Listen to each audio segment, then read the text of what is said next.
Give her responsibility, sister. She badly wants importance. Do you think it's a good thing to let her feel important?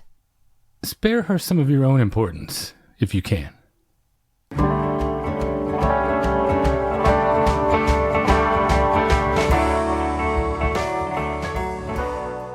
Welcome to the Magic Lantern Podcast, an ongoing informal discussion of the films we love and the things we love about them. I am Erica Long. And I am Cole Rolane.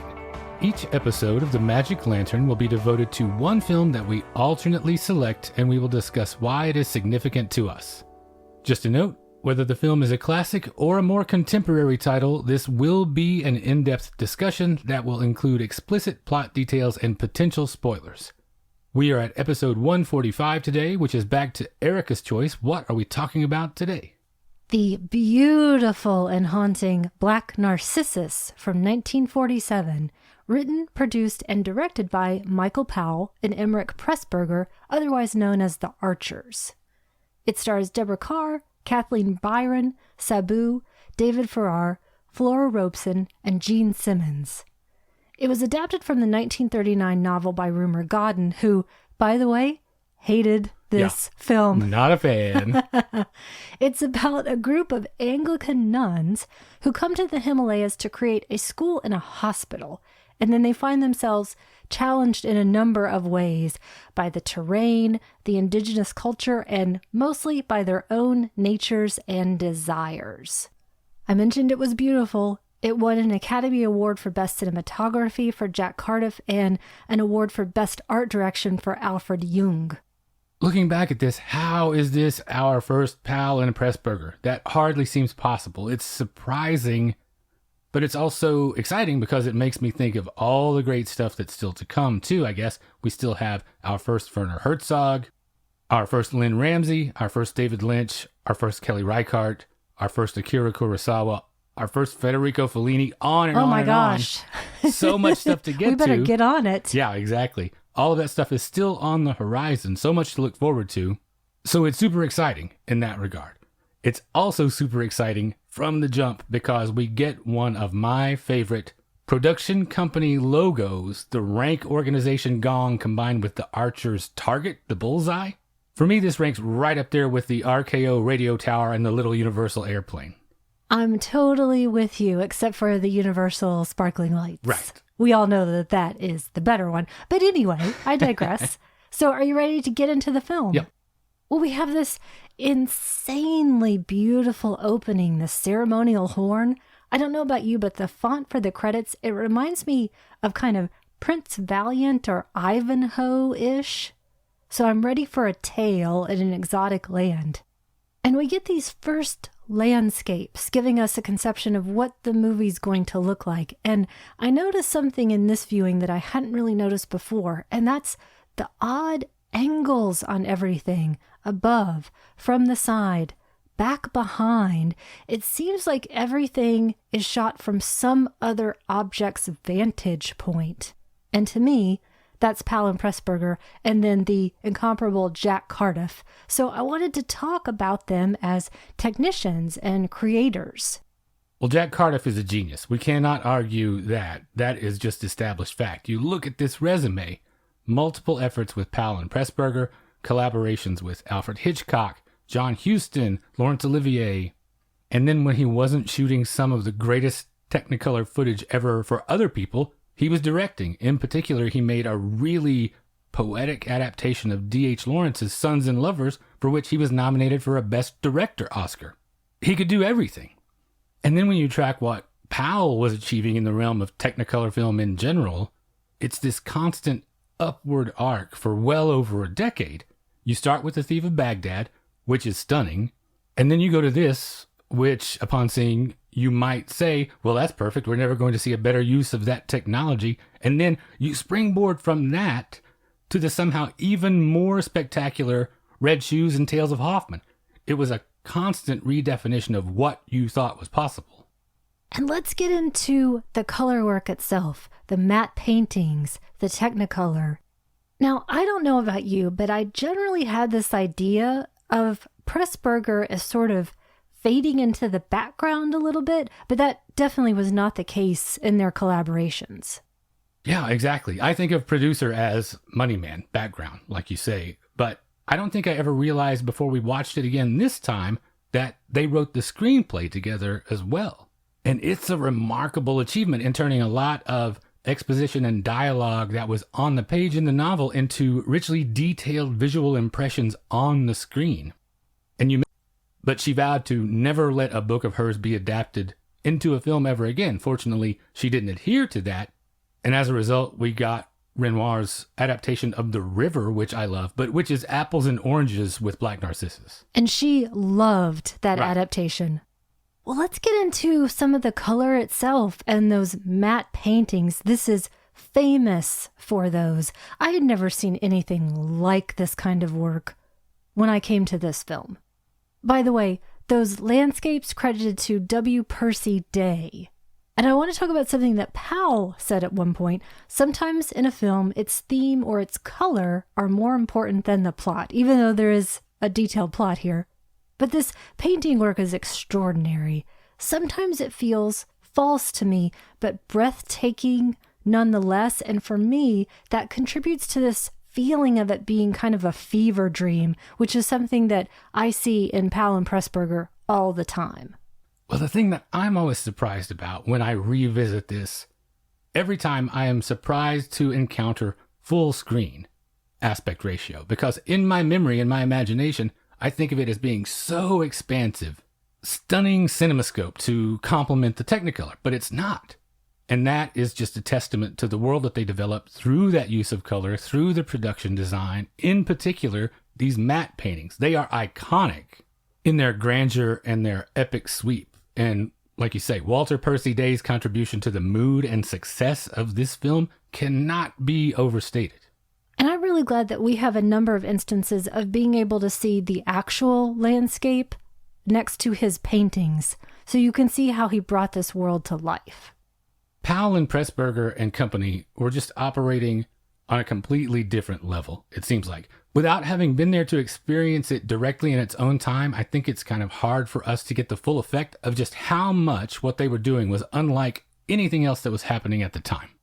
It's not an ethnographic film. It's not an Ealing or Gainsborough comedy. It's not kitchen sink realism.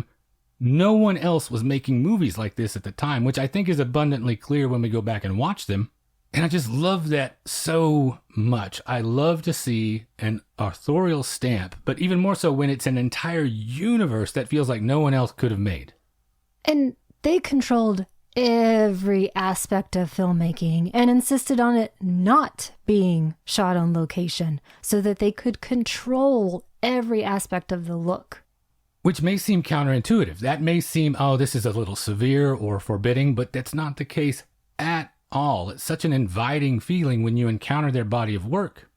It's like they say, look at all the love and care and effort and skill that we put into this. We encourage you to step inside and just lose yourself in it. And all without pandering to an audience or making significant compromises. They made exactly what they felt like they had to, and they expected the audience to meet it on that level. Do you have a single favorite image or example of one of the matte paintings? There are so many choices. It's hard. There are obviously a lot of striking choices, but two things stick out for me, and they are polar opposites. For one, I have to go with the first shots of the exterior of the building and the way it gives a hint of slight decay. I think this slightly ruined location is a beautiful metaphor for the fecundity and the reality of life eroding your more saintly aspirations before they're even moved in. In retrospect, just looking at the building itself, it's like they never stood a chance here. The natural world will always have its way. And it's one of those things that won an Academy Award, obviously, for a very good reason. The art direction is the real superstar here for me. Because so much of this, like you were saying, it's not actually real, and yet it is so immersive in environment. The precision and the control of color and tone, it all works so perfectly on the viewer. It's astounding. And then the second thing is that image of Ruth being so defiant in that dress. When they are sitting there together waiting for the sun to come up, it's like Clodagh is watching the devil take shape right before her eyes. Can you imagine how startling that color would have looked on screen in 1947 to those audiences? We are definitely going to talk about some of those artificial choices later on and how they play for us, but I can't resist mentioning one of my favorite images. It's the holy man's point of view. The camera is behind him, and we see the entirety of what he sees, which seems like the entire world. So we're introduced to our players. We have Sister Clodagh, who's been put in charge of setting up the school in this hospital. And the camera obviously loves her, even in her white garb, all specifically chosen to give the sense of that kind of medieval feeling. The Technicolor at certain points makes her look like she has lipstick on, which Powell said she never did, but I don't know if I quite believe him. But how do we feel in these moments about Deborah Kerr as a sex symbol? Well, Michael Powell certainly has a type, huh? Going from Yep. her to Byron after that. While she might not be exactly my taste, I get it. Because when I compare her to someone that people might consider the same genteel type, like Grace Kelly, for instance, Kerr has a warmth that lends itself to imagining her as having more going on beneath the surface, I think. And that's really enticing. And then in later examples, when she literally lets her hair down in The Innocents, for instance, a case can definitely be made. I roundly disagree. I think she plays her character really well, so I mistrust her from the start. If you compare her to someone like Ingrid Bergman or Julie being a sexual being, she seems like a schoolmarm. Apparently that was not reflected in her real life, but in general, she's boring to me as a woman. I do think that fits here. I'm not saying I don't like her performance. It's that sexual aspect that I don't really see reading. Not even something like From Here to Eternity? That also seems completely improbable to me, even though she wears short shorts, like another of our characters in this film. Well, right. Speaking of sex symbols, our friend Nicole from the Movie Go Round podcast, she wanted to make sure that we address the issue of Mr. Dean's shorts. Don't worry, Nicole. How could we possibly pass up that opportunity? This seems like a bit of an eccentric costume choice. How does it read to you? The higher the shorts, the closer to heaven. But not in his case. He's got this supposed kind of gone native look. It's kind of ridiculous because to me, it never matches what the actual natives are wearing. He's either wearing too little or too much, and nobody else wears shorts that small. And then if they're going to have him wear those shorts, give him a spray tan or something. It has to be to facilitate how high he has to keep his knees when he's riding that donkey. That donkey is one size too small for him, too. We have to consider time and place, I think. The overall presentation is alluring to at least a few of these nuns, obviously. And I think it's really interesting to me how much they swing the pendulum the other way in terms of traditional gaze. He is essentially the only character whose body they show this much of. Absolutely true. But I don't think it plays to me the way it does to you. I think they were trying to go for and mostly achieve this idea of him being almost an athlete, an Olympian figure, in terms of the way they put his body on display and the way he works and is in motion. Yeah, I'm not saying that he's disgusting. It just, these days, is a little bit odd. And I don't know if anybody else would have necessarily thought the same thing. Well, I guess I'm sending those shorts back then as soon as they get here. No, you're keeping those. Okay. On another note, Clodagh is building the team to go with her, and we get to know the other nuns that she's taking, and then we see them arrive as well. And right away, it doesn't seem like they're getting on a good foot here, which again could be the way that it plays, but I do want to talk about that later. When you see them arrive and look at what they're talking about setting up, can you name for me 3 things that are worse than being subjected to missionary work? I think it'll only take one, and I'm going to say something that you and everyone listening, I think, aren't going to like. 2 words: eyeball paper cut. Whoa, I almost wrote down the paper cut that you get in the webbing between your thumb and your index finger. It's awful. Missionary work, and I freely admit my biases here, In all of its presuppositions, they seem to be nothing but arrogance and condescension to me. There is little to nothing that you can do to justify it to me.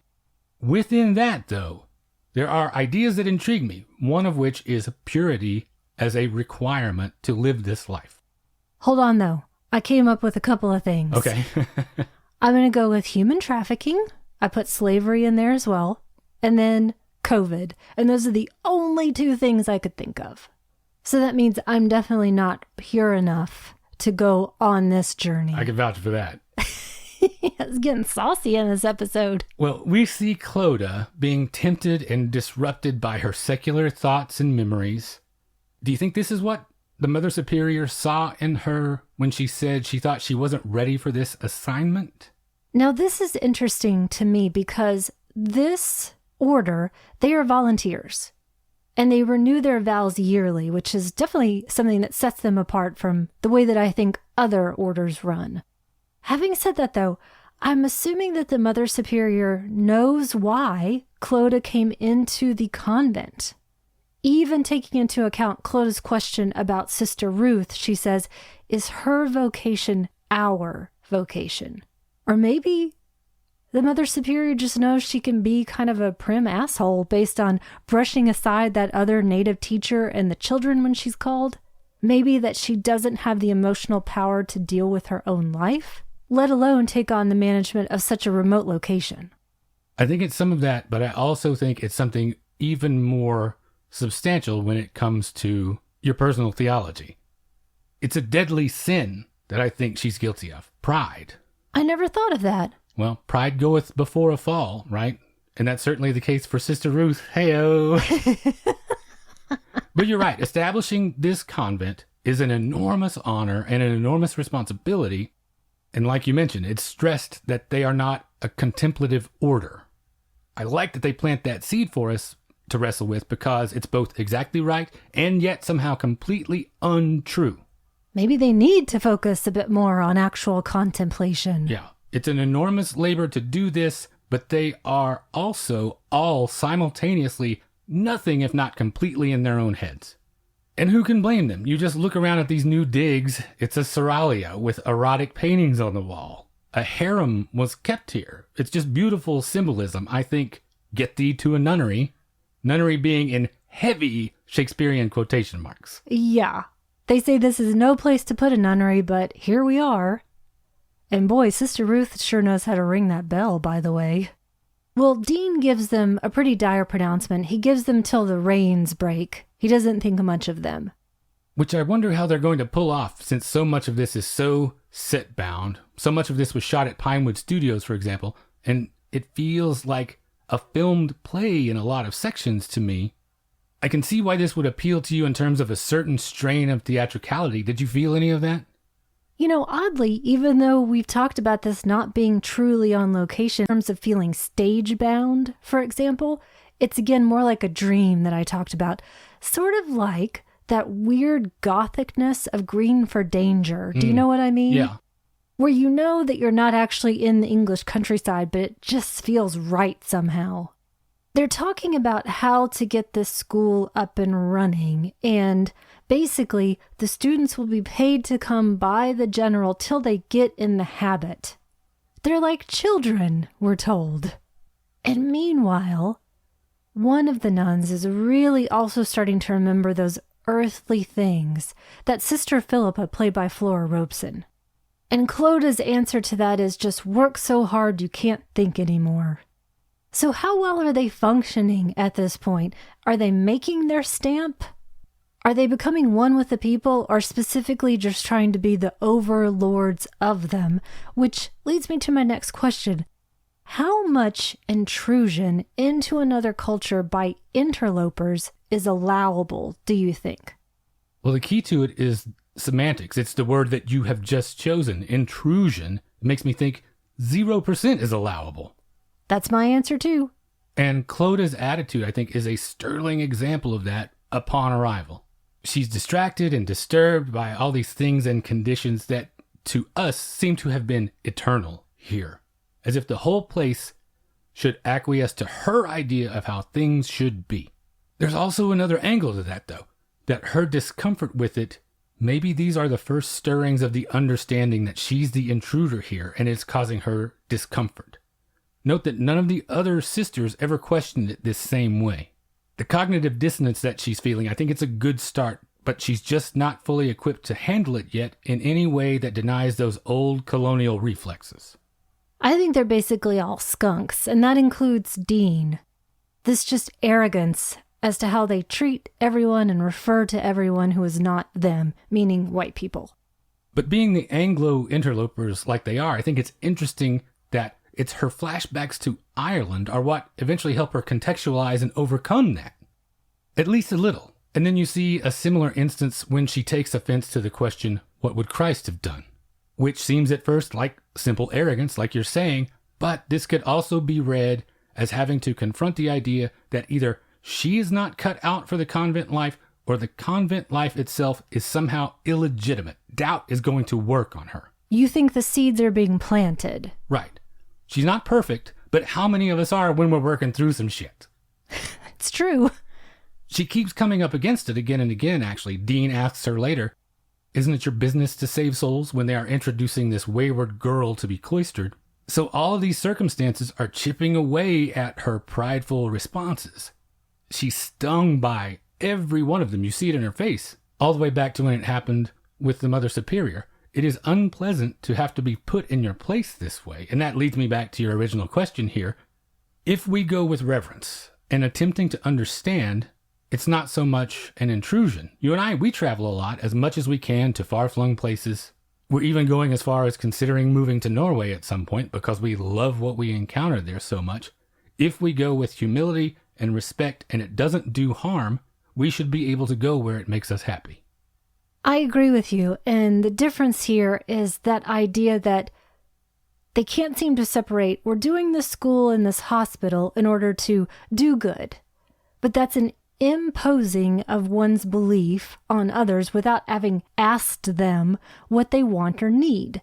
And if I think at some point I probably gave the Peace Corps a pass, for example, but I'm really more about allowing people to get into their autonomous place, which these folks are not ready for at this point, the folks meaning the nuns.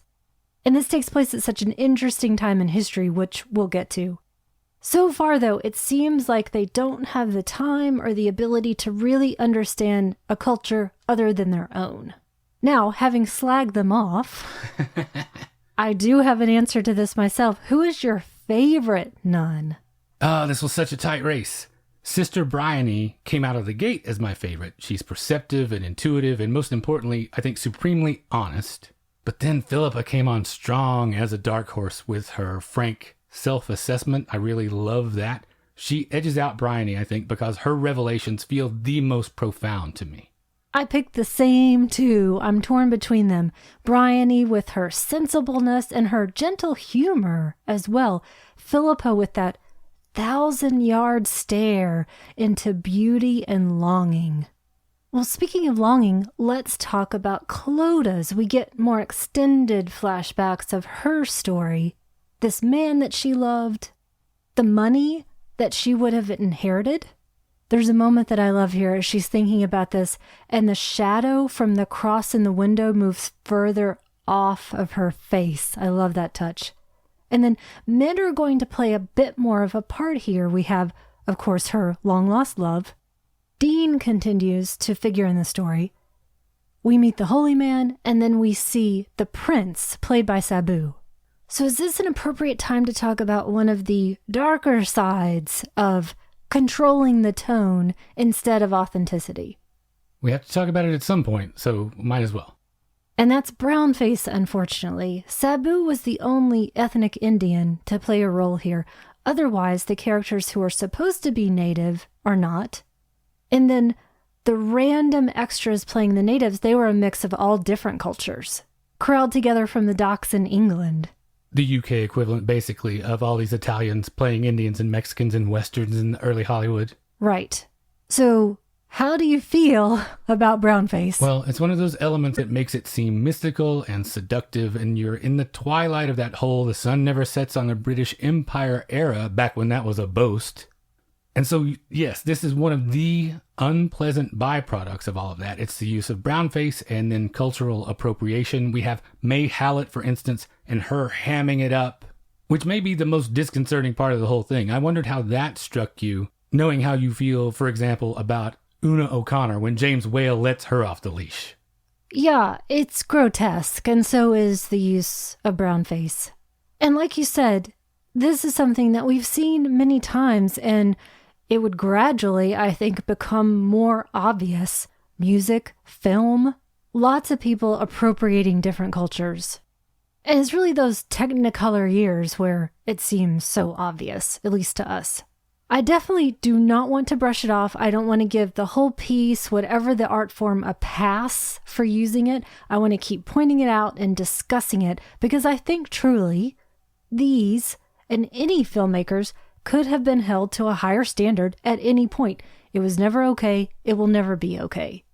I'm delighted, though, to see Sabu. Well, I haven't seen it, but I am curious, based on this, to know what changes they made to the new version. Is there a legitimate case to be made for a remake in a situation where a significant portion of the original is significantly out of step with the times? And I'm not saying to correct a grievous misstep necessarily, but even just to make it more relatable to a contemporary audience in that regard. I haven't seen it, so I don't know. All I hope is that John Lurie plays Mr. Dean in that version because he has just the right irreverence, I think. Yeah, definitely. I do think it's appropriate to re-explore a text. You can find different nuance.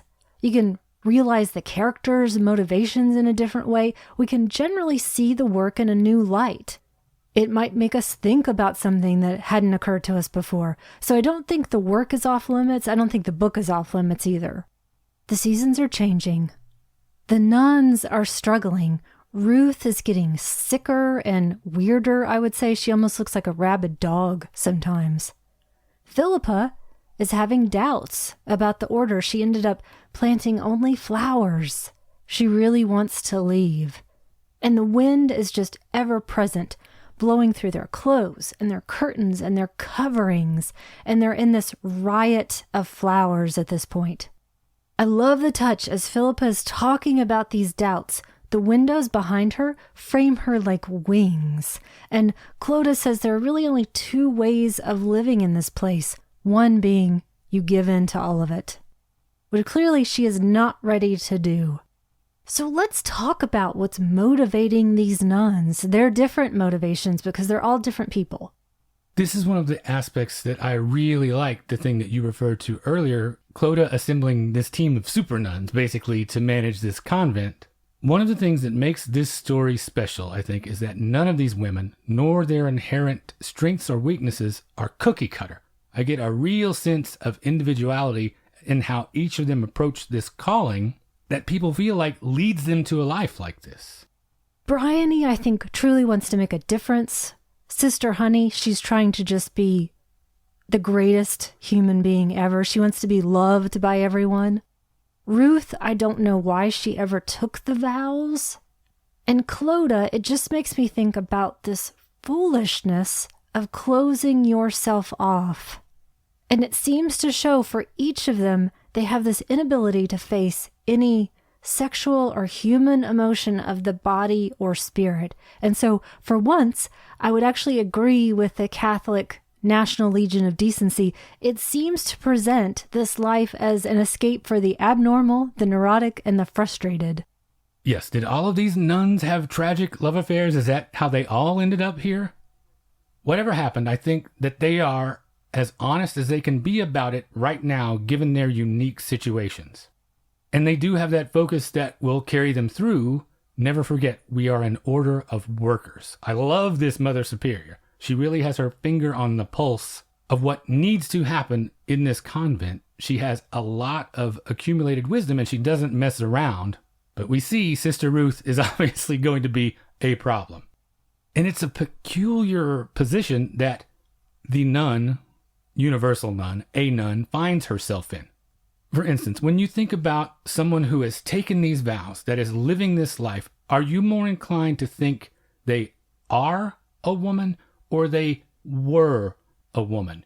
Does this position that they hold trump all other considerations to the point of erasing other elements of their identity? I never really thought of the ultimate point of this kind of life of service as being to escape something else, but it seems like that's what these women use that to do. And I think the Mother Superior says something interesting, and I think Clodagh misinterprets it by the whole work until you can't think. So in general, I think the same thing of nuns and priests. I think of the past tense, that they were a woman, that they were a man, that they were a person. Now, I think of them as an other, not a relatable human being. It seems to me like they're seeking to deny that they are human. I think we're both perfectly in line with this. It feels to me like it probably feels to you. It's a completely untenable position. Basically, they're saying, hey, never forget that you are supposed to always be forgetting part of your life. And it's to the point that Clodagh's interior life is nothing but the ways that your life turns and what you wanted or thought you wanted, her satisfaction with her life and the options available to her. This dilemma that Clodagh's reaction to Mr. Dean, obviously, is clearly a reaction to something larger inside her. Not specifically to him. Right. Well, whether the character is going through that in the Hebrides or in India or anywhere else that they have chosen to set one of these films, how does this film strike you initially in terms of authenticity, especially since we've been talking about it? Artifice was such a crucial part of Powell and Pressburger's method. It doesn't feel particularly authentic in terms of being in a real setting, but I think what is authentic, I guess at least in my mind, are the characters. Their inability to relate to anything other than themselves.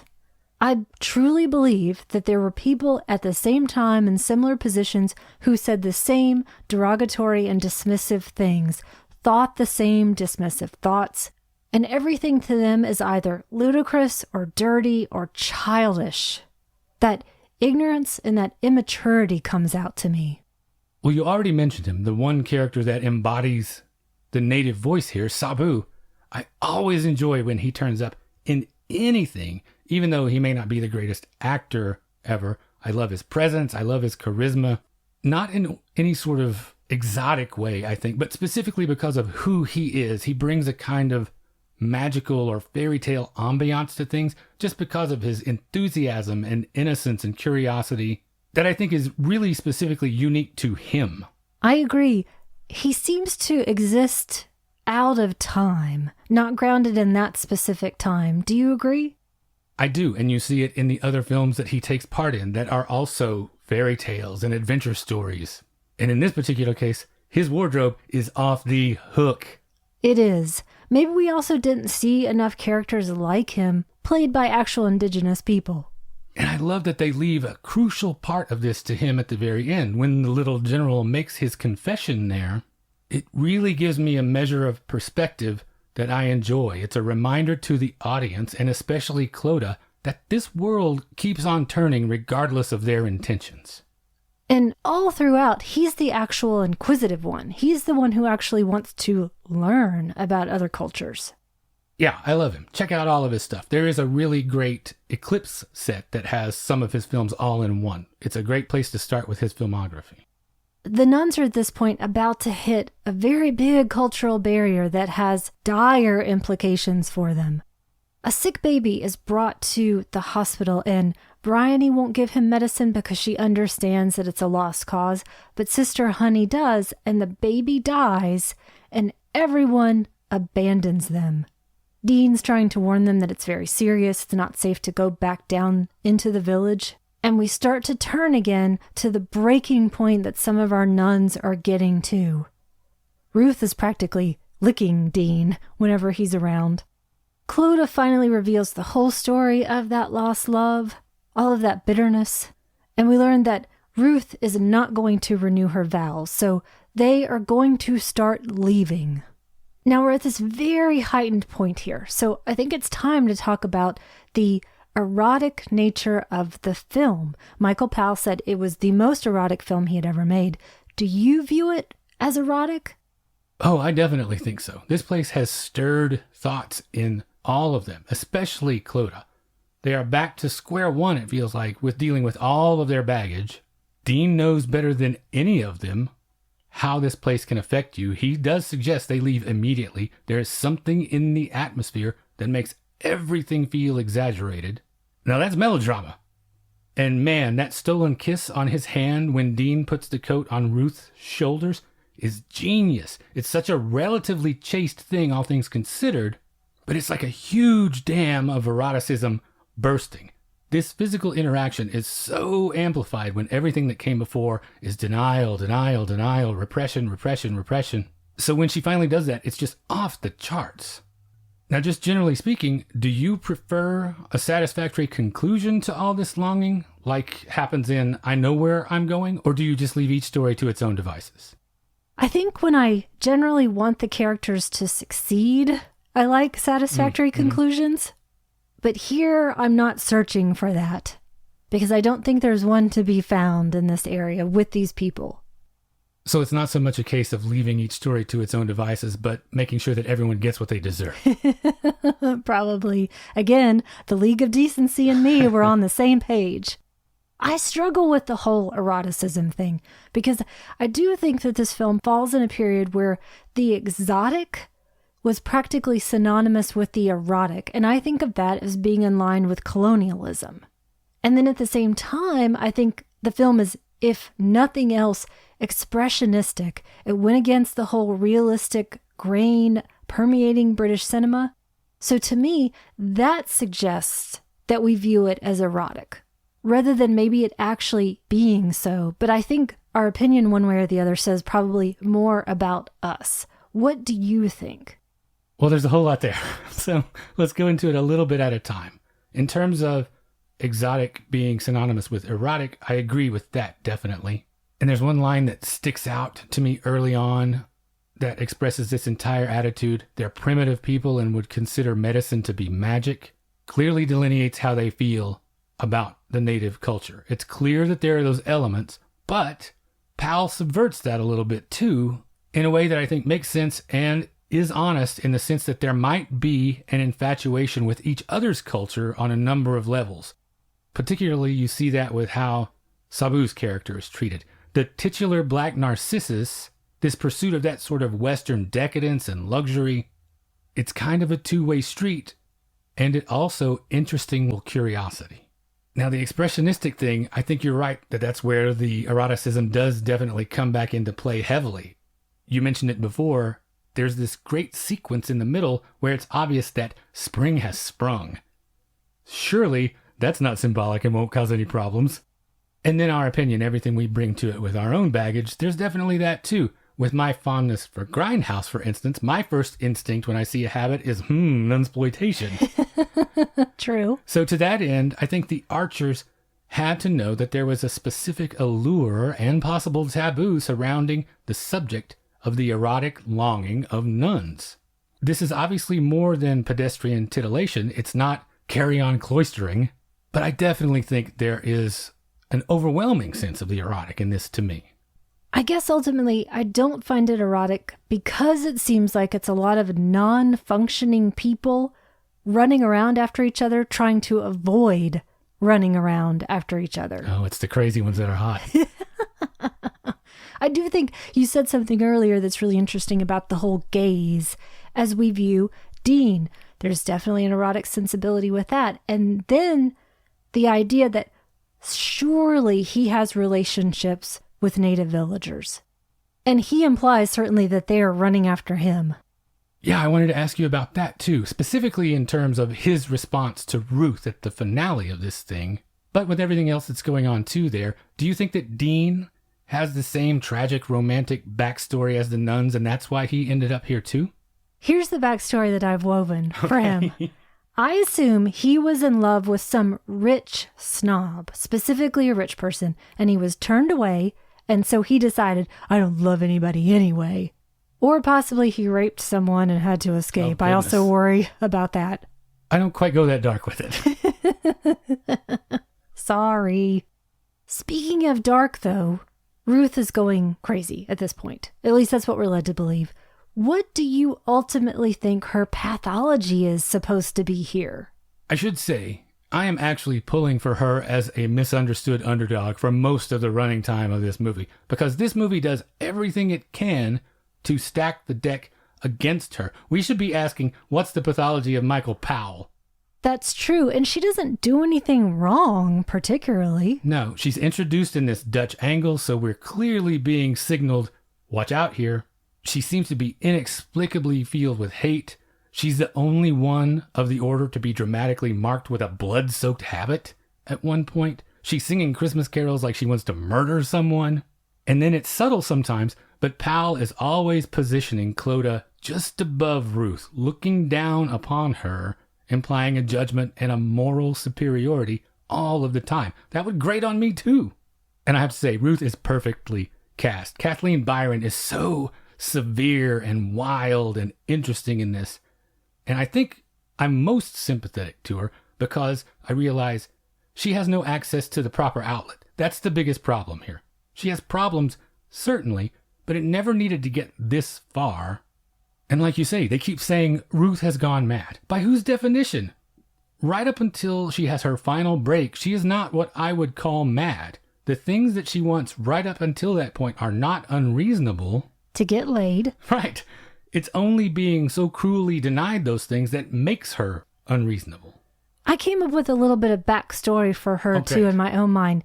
Even though we're told they're volunteers, I truly assume she was forcibly put in this convent, or it was offered to her as basically her only choice. And I know Kathleen Byron really tried to play it like someone who, with a bit of understanding, could be helped. As a normal human being, I think, though, she is put into this weird box of having to play it kind of like a particular idea of what a nymphomaniac was, and I'm grounding that specifically in the context of the time as something that was supposed to have existed. Right. Hysteria in quotation marks. Yes. Now, we mentioned this earlier. The book itself fell at a really interesting time. The movie did too. The book came out right at the start of the war. The movie was soon after the end. And also, it predated by just a few months of India achieving independence from Britain in August of 1947. So what do we make of all of this context? I think it's really showing that Britain could never possibly keep the entire country under their control. That Native people were going to live by their own religious ideals, their ways of life. And that none of this came out of the blue. There were simmering issues leading up to that moment. So many protests, violence, fear, hatred, ethnic cleansing of Muslims, and on and on. I think I'm in the same boat as you, as I don't necessarily feel it being attached to World War II as much as I definitely feel it relates to Indian independence.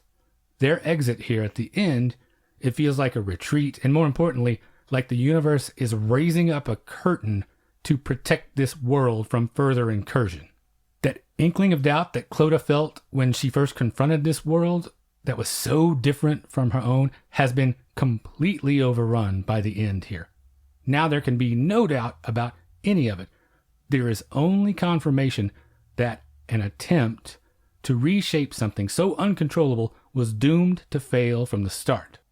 This defeat and its aftermath is, in essence, I think, their penance for the narrow-mindedness of attempting to impose their definition of spiritual order on someone else. So how's that for a colonial metaphor?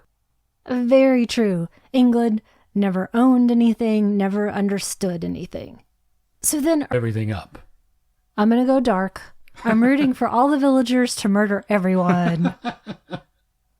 Black Narcissus, the Narcissus-ing. True. Now, to backtrack for just a second, what do we think this film has to ultimately say about the British character? I think of it in a very specific way, I think. I think of it more about how it's the British character refracted specifically through the Archers. They cannot have very easily overthrown decades of indoctrination about empire, stiff upper lip, and all that. And fair or not, I have a very distinct view of British society at the time, some of which obviously has come through film and television. And in this, I realized a lot of that was echoed when we finally get to see Dean's house. As a kid, I had very romanticized ideas, and I think you did the same thing, of what these places were like and the objects and the fascinations that those things held. And I think I was just too young to understand that exploration has a complicated and dark flip side. Do you have a similar predisposition to any of that? I do. Now I tend to think of them as colonial monsters and brats, and very much no sex please, I'm British. I think it's interesting that Clodagh is supposed to be Irish, so that would also make her one of the oppressed, but she becomes just as complicit. That is a great point about her being the outsider there and the whole stereotype of the fiery redhead and all of that. But I disagree with you in one little way about the no sex please, we're British. I have to say, I think they're so clever here in terms of avoiding traditional pitfalls about things like Brits being emotionally rigid. I think their films are brimming with emotion. I mentioned one of our favorites, I Know Where I'm Going. That is nothing but that in the dialogue and the interactions. And then you have something like The Red Shoes. You don't even have to hear the dialogue. Just the images are full of emotion, almost violently so. And then I do think as a subset of that, they definitely took on issues of sexuality like few of their contemporaries. And that extends all the way to the revolutionary and controversial Peeping Tom. That was such a bold step, it ruined Powell's career. So I'm inclined to give them the benefit of the doubt as to whether or not they are participating in, mourning, or maybe undermining the old systems. I think I do tend to think that they are undermining. I think all of that is done on purpose. And to me, that makes the film incredibly provocative because we're struggling here with brownface, human desire, specifically female desire, a portrait of religion, colonialism, casual racism, free will, forging our own destinies, understanding ourselves. Those to me are incredibly provocative questions. But do you think the film is provocative? Or more importantly, provocative enough? I do think it is provocative enough, based on some things we've already said that we've addressed, like the brown face. Because when I have to think about that, I wonder, are they truly as progressive as we would like to give them credit for? Because they could have opted for more Indian actors. There was obviously still room for improvement in a lot of places. So that's one thing that gets my mind working about this. But then it also is provocative in that subtle Archer's way. For instance, at the end, when everyone is unraveling, you mentioned the catalyst that sets this final whirlwind in motion, the death of a baby. That's provocative. And it's in the fallout from that I think it achieves a kind of timelessness. The quality and clarity of Philippa's analysis are sharp no matter when you watch this. This observation that there are only two ways of living in this place and neither would do for us, that's very perceptive. Philippa's exit is so sad and timeless too. I couldn't stop the wind from blowing. That is a powerful realization, no matter when. Philippa's self-awareness and her disappointment in her own failings, it really gets me. She asks for punishment. I need a bad mark against me, she says. She craves discipline and correction. They all seem to need discipline and breaking. So provocative, modern in its treatment of complicated themes? I would say yes to both. Even when that doesn't feel mildly sexual, it seems like an odd approach to your relationship with God. Or is there ever a case when that doesn't at least feel mildly sexual? Is that just my reaction? It seems like she needs a leader. She needs a controlling hand, that they're not able to make their own decisions, or they don't trust themselves to make their own decisions. Maybe I'm just overwhelmed with the eroticism that I was seeing in it, because to me it seems to extend to all of them in need of a firm hand. And I think just the notion of showing female desire from any standpoint is an incredibly provocative thing to do. Yeah, it's no accident that Philippa has forgotten to plant things to feed them, but rather an explosion of colorful flora. And scent. Yeah. So sensual, such a sensual gesture. And definitely feelings about the film have changed over time. I think it came to us at a really good time, personally. There was one critic that noted Archer films looked better than they were. The location photography in Technicolor by Jack Cardiff was a great deal better than the story and lifted the film above the threatening banality. What do you think about that statement? I think it's absurd on its face, and here is my proof. That thing I was saying about Sister Philippa Here you have a tertiary character at best, and her story, minuscule as it is utterly compelling, and they could have made an entire film about any of the sisters that inhabit this place, and those would be unique and fulfilling stories. Philippa's is the one that stays with me, her face. So beautifully portrayed by Flora Robeson here. Yeah. I can't see being so overwhelmed by the technical brilliance and the Technicolor photography that I might feel like nothing else could measure up to that. But come on, man, you got to take a step back and rethink that. I don't think they're just thinking through everything that is suggested to us here that leaves us to contemplate further. Well, talking about reevaluating it, how has your feeling about this changed, if any, since the last time you saw it? And that was quite a while ago. It had been a big stretch of time for me. I don't really recall at the time feeling so strongly, as I mentioned, that I think they're all skunks. I think I was way too wrapped up in the visuals, which maybe proves what that critic was saying. I don't mean to suggest that I thought all the characters were great or that their motivations were pure. I was just so visually enthralled. I also don't think I thought as much about Brownface at the time, so this is an important time to come back to it. Again, I think we have a similar response. In one regard, it's still the same. Nuns are scary. That doesn't change. But my film knowledge is deeper now, so I see more connections.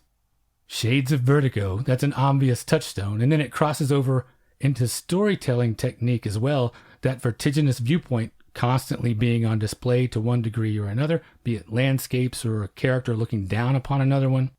And I do notice some of the cringeworthy stuff more, like the brown face, but I also notice how immaculately crafted it is more as well.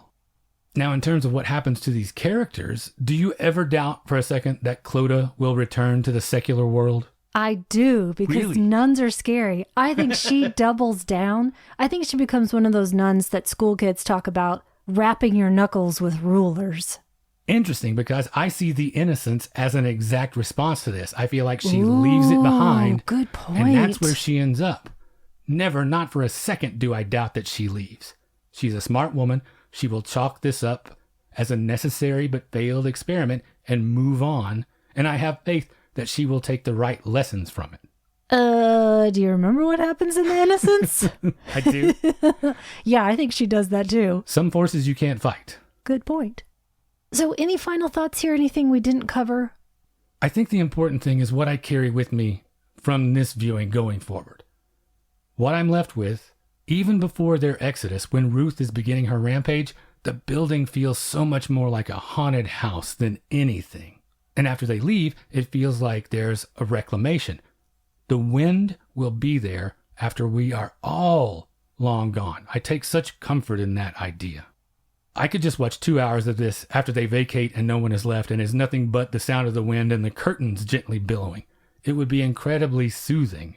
You know those 10-hour YouTube videos of the fireplace in the library? They should just make one of those with these interiors with just the wind blowing gently through them, and I would sleep the deepest, most content sleep. And the rains come, don't forget, and wash away everything. And I listen to Rains Against Glass for my soothing noises. So nature will reclaim everything. The end.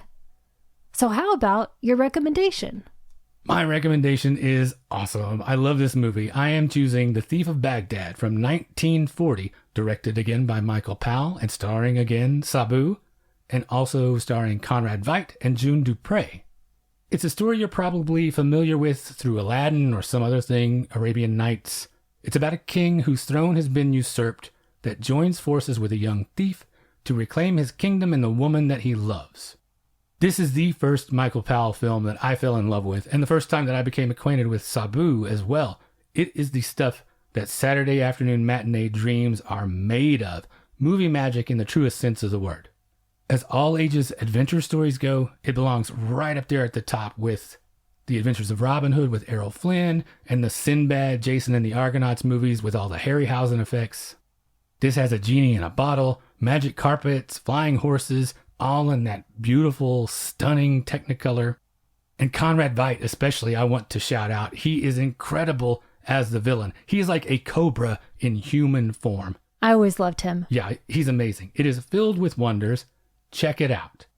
What about you? I wanted to shine a light on another Technicolor Archer's masterpiece, this time the epic The Life and Death of Colonel Blimp from 1943. It's a romantic drama set against the backdrop of multiple British wars as seen through the eyes of Major General Clive Wynne Candy, and it stars the beautiful specimen Roger Livesey with Deborah Kerr again and Anton Walbrook. I love him. He's so great in the red shoes. He's great in everything. He makes me cry in this. The title is based on the satirical comic strip by David Lowe, but the idea is totally original, not based on the exploits of that character. Speaking of the British character again, that gets explored here. I think also war is strongly explored from many angles. And Roger Livesey is magnificent. Deborah Kerr plays 3 haunting characters, and Anton Walbrook, as I mentioned, he's a German friend who changes Candy's life in a number of ways, most notably through his friendship and moral character. It is such a deeply felt film. It turns heartbreaking and frustrating and monumental.